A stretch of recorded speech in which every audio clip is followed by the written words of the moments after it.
What's good, peeps? How's everybody doing? Hopefully everyone is doing well. All right, a couple of things before we start. First things first, I have the worst hay fever in the world, like the worst. So apologies if I sniff and sneeze during this video. It's bad. I've taken a tablet, but that tablet ain't doing shit. Like, it's just a waste of money. So that's first. Second thing, I am starting a new show, or say show, you know, I always try and do new ideas, but I'm starting a new one and it's gonna be called, I'm just thinking of a name now actually, maybe fan chat or something like that. I hate the term fan, but I don't know what to call it for now. But what it is, it's gonna be you guys getting involved via Zoom, and we're gonna do like 3 or 4 guys at a time. So me plus maybe 3 more. I hope that's not too many. And we're just gonna chat about boxing topics. So I wanna try and do that at least once a week for now. But maybe going forward, depending upon the numbers, twice a week. It has to be via Zoom. That's just a lot easier for me to edit. And you do need to know your boxing. So I don't need you to be hardcore of hardcore, but you do need to know a decent amount of boxing knowledge. Just like me, I'm not hardcore, but I know a bit. So that would be good. And you need to be confident on camera. I know that might seem like an obvious statement, but I think a lot of people think they're confident on camera, but when they're on camera, they kind of freeze because it is going to be video recorded. So it's not just going to be audio, it's going to be video, and then it's going to go up on my YouTube channel. So if you are interested in that, drop me an email. I am filming one tomorrow with a few guys from my Patreon. So let's see how that one goes first. I'm sure it will go well because both of those guys, I've spoken to those guys. I think I've spoken to both of them a couple of times and they know they're boxing. So yeah, we're going to do that. Final thing, my Teespring account, is live. It's not on the YouTube yet, but it is live. I will put the link in the description. Go and check it out. There are a few different designs. For those guys that want something simple like me, just like one badge, that's there, a couple of badges with some phrases that I use during the videos are there. So there's a bit there for everyone, so go and check it out. All right, let's see what we've got. I feel like the last couple of videos I've just been talking about Fury Joshua Wilder. That's just because there isn't much going on. Boxing did come back yesterday. Marius VAC versus Kevin Johnson happened in Poland. I've only seen highlights of it. Marius VAC won as expected. 2 guys that, what's Marius VAC? What is it, European level? Kevin Johnson's obviously not what Kevin Johnson used to be at all. Both of them I think are about 40. I think both are 40 now. So, you know what it was? Just from the highlights, it seemed to be a better fight than I expected. I expected that fight to be in slow motion. But Kevin Johnson bought it. He bought it for a few rounds, which is good to see. And Marius VAC, you know, I knew Marius VAC had a bit left just watching him against DILLIAN White. Honestly, there was a couple of times in that DILLIAN White fight in Saudi Arabia where I thought VAC might cause a big problem, you know? Might cause a big problem, honestly. But DILLIAN White in the end got the job done. I would love to have a sit down with Kevin Johnson. I just want to look at Kevin Johnson's record quickly. Because I was thinking about this. I mean, Kevin Johnson challenged for a world title. Like, Kevin Johnson was legit, people, at one stage. And it's just weird how he's turned into this, like, journeyman. Like, yeah, so Kevin Johnson, literally, how many fights here? I'm going to guess, I can't be able to count it now, and say he was about 25-0. People might say it was bums, and I'm not going to look into each individual person's record he was fighting, but regardless, he was 25-0, went and fought Vitali for the WBC title and lost that by unanimous decision. So he didn't get knocked out, right? Didn't get obliterated, but lost it by unanimous decision. And then he's kind of gone on a sort of win-loss. And now it's just like loss. And I just wonder, like, what, like, he clearly can box, right? He clearly can box, like a lot of journeymen, actually. And he can box. But now he's just almost accepted that I can't be asked to train and get to that level again, and I'm just going to turn up half cooked just to get the money and go. And yeah, it's interesting. It really is. Because even most of his losses, I mean, there's a couple of knockouts, right? I mean, Anthony Joshua and Berchelt are the ones that sort of spring to mind. But most of the fights, I mean, he's taking these guys' points. And when I watch him as well during those fights, I mean, there are openings there, you know, and he doesn't take them. It's almost like he's just accepted that, you know what, I'm just going to lose this, survive on points, right? So there is no medical break, right? If he gets knocked out, he has to take longer out, survive on points and move on to the next one and just keep collecting that check. Strange. Again, this guy, go and watch some of his old fights. Kevin Johnson was legit. Kevin Johnson could box. He was fast hands, let his hands go. That's one thing he doesn't really do now. Let his hands go. Had a good chin. And it's just like he's accepted that I can't be asked to do it anymore. Like he knows in order for him, and look, we're talking about him now as a 40-year-old, but I'm talking about him even as a 35, 34-year-old. It's like he's accepted that I can't be asked to push myself in the gym to get to where I need to get to be challenging for fringe titles or even be in that top 20 discussion. So I'm going to go in 30% of myself and just collect a paycheck. So it's a strange, or no, it's not even a strange mentality. It's a weird mentality to go from world title challenger, unbeaten, to journeyman, a guy that everyone just puts their prospect in against. Strange. All right, what's this? Tyson Fury explains why he's a bigger puncher than Anthony Joshua. I don't even need to click onto that. This is Fury trolling.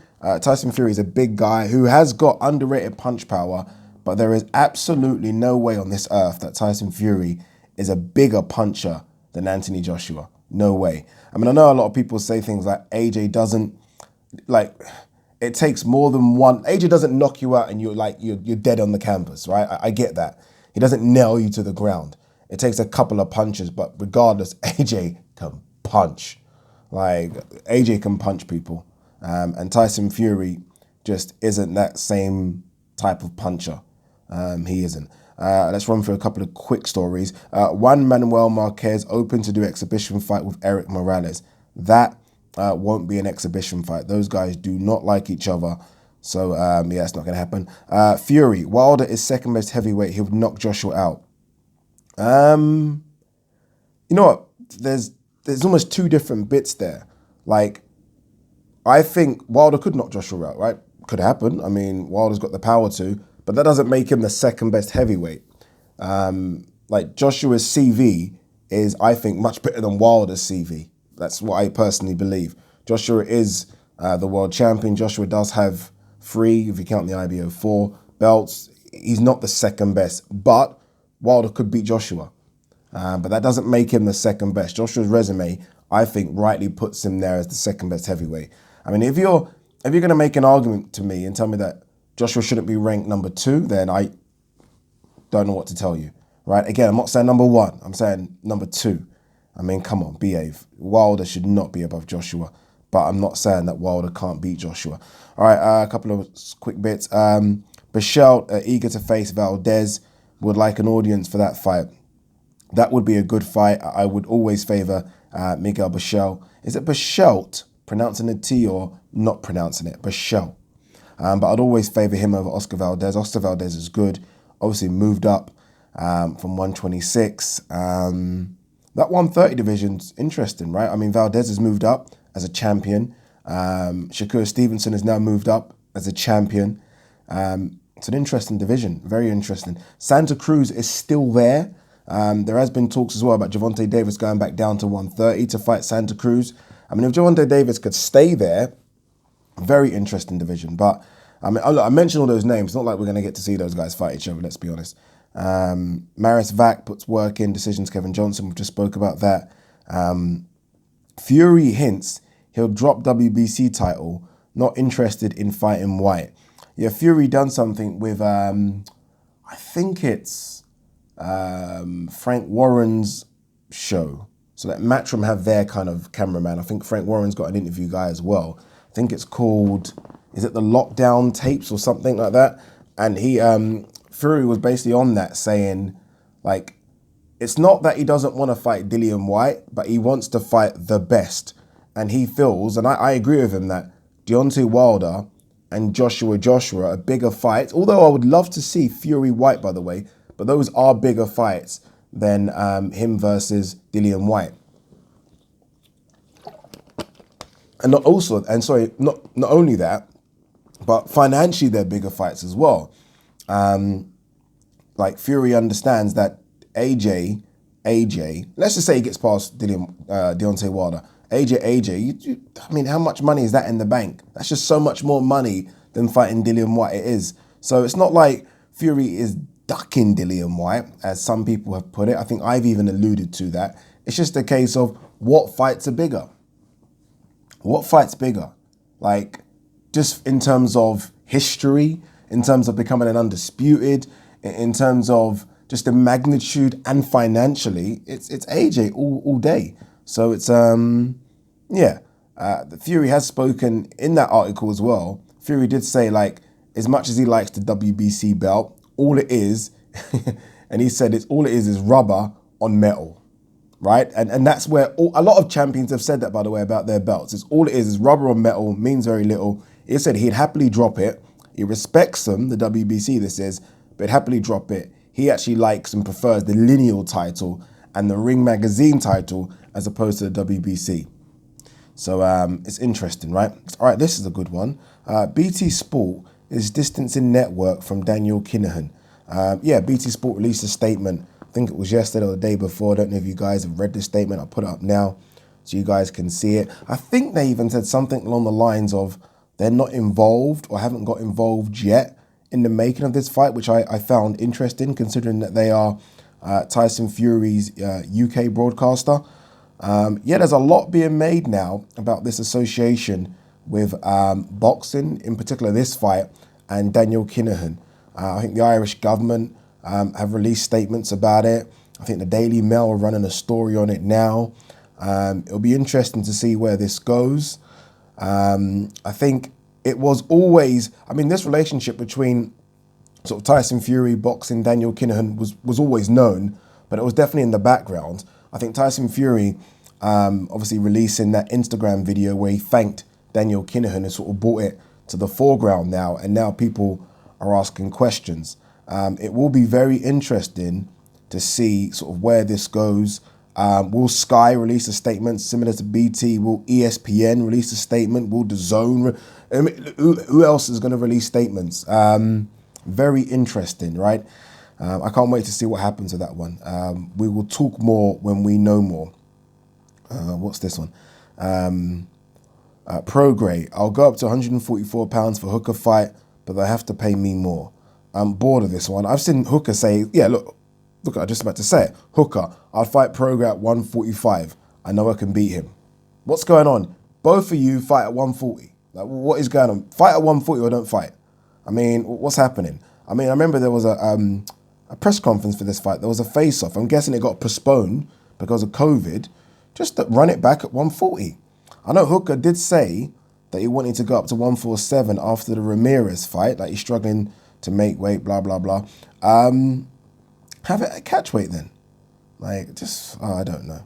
I think Prograis is undersized for 147, if I'm honest with you. He looks small against Josh Taylor. He looked very small.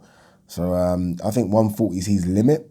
So I think he's at a massive disadvantage going up 144, 145, or even 147. He's talked about going to 147 as well. Stay at 140. There are some good fights coming up at 140. What's this? Pulev's manager. Kubrat believes AJ is very afraid of him. They know it's a serious fight. Yeah, okay, let's move on from that. Bob Arum warns Pacquiao to remain at 147, stay far away from Golovkin. Yeah, there was this talk last week, I think it was from Freddie Roach rather than PACMAN, to be honest with you. And Freddie Roach talking about PACMAN going to 160. So fight GGG.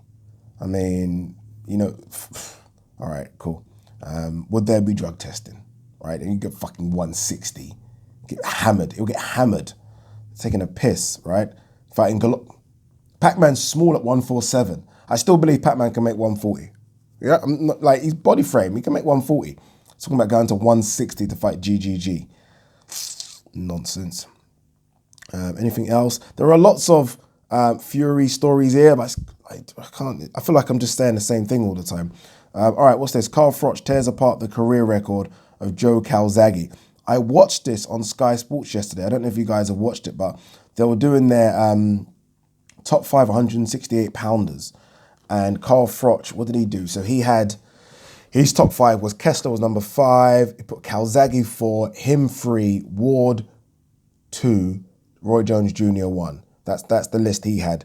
And then he started to destroy Joe Calzaghe's record as WBO super middleweight king, right? And then he started to say about Calzaghe fought Kessler, and Kessler was injured at the time, and Darren Barker can confirm that. Yeah, I mean, regardless, right? I mean, Calzaghe is above Carl Froch. I mean, I like Carl Froch a lot, but Calzaghe is above him. But I mean, look, people will do that. I think everyone does that now, right? You start to pick into people's records. You don't take the fight for what it was then. You start to say, oh yeah, but that person was really nobody. Like, I think Calzaghe went in about, Froch went in about Calzaghe Lacey and said, yeah, but who was Lacey? It's easy to say that now. When Jeff Lacey was coming over to fight Calzaghe, a lot of people thought Jeff Lacey was the man, and Jeff Lacey was an overwhelming favorite to beat Calzaghe, and Calzaghe done a number on him. Jeff Lacey was probably never like Jeff Lacey in terms of that guy because of what Calzaghe done. Does that make any sense? Like, if Calzaghe hadn't fought Jeff Lacey might have gone on to do something, but Calzaghe put a full stop in it. So let's not undermine that performance. That performance was a fantastic performance. I was thinking about my top 5. I would have Roy. Roy would be there. I mean, James Toney needs to be in there somewhere. I've not looked at his 168 pound record. A lot of these guys went, middleweight, only a couple fights at super middle, then light heavy, and then obviously Toney went on to fucking heavy. Got to look at that. I mean, Nigel Benn's performance against Joe McClellan at super middle was something, right? Something. I don't know if Froch has had a better performance at super middle than Nigel Benn's against Joe McClellan. Maybe Butte? I'm not sure. I have to think about that. But it was interesting. Would anyone have Froch over Calzaghe at super middle? If you are one of those people, I need to know why. Anything else before we wrap up? Not quite sure. A bit more here about Daniel Kinahan, and Tyson Fury mentioned in Irish Parliament. A lot of people have asked me, Ade, are you not going to speak about this Daniel Kinahan involvement in boxing? And I'm like, what do you want me to say? I'm a bit, no, honestly, no joke, because you guys know I'll say whatever I need to say on this channel, but what exactly do you want me to say? Do you want me to talk about alleged crime bosses getting involved in boxing? I mean, boxing was built on the mafia. Like, what do you think boxing was built on? Nuns and priests. Sorry to let you down here, people, but this is boxing. Like, I mean, I think Trish Dixon on his Twitter page is reading a book at the moment. He always shows the books he's reading. I think the book he's reading right now is, I think, Boxing Built by the Mafia. So yeah, I mean, let's just see what happens with all these articles that are coming out, and let's see what happens then. Then I'm happy to talk about it. For now, I just look at it as a non-starter. I don't know what you guys want me to say. Like, boxing's always had this involvement with people in the underworld. Just has. Do you think it's gone away because boxing now is supposed to be, a squeaky clean sport? Okay. Yeah. Sorry to disappoint. All right, last bit here. It's not even point reading this. DILLIAN White, Povetkin, done for August 15th. I think we all know that anyway. All right, peace, peeps.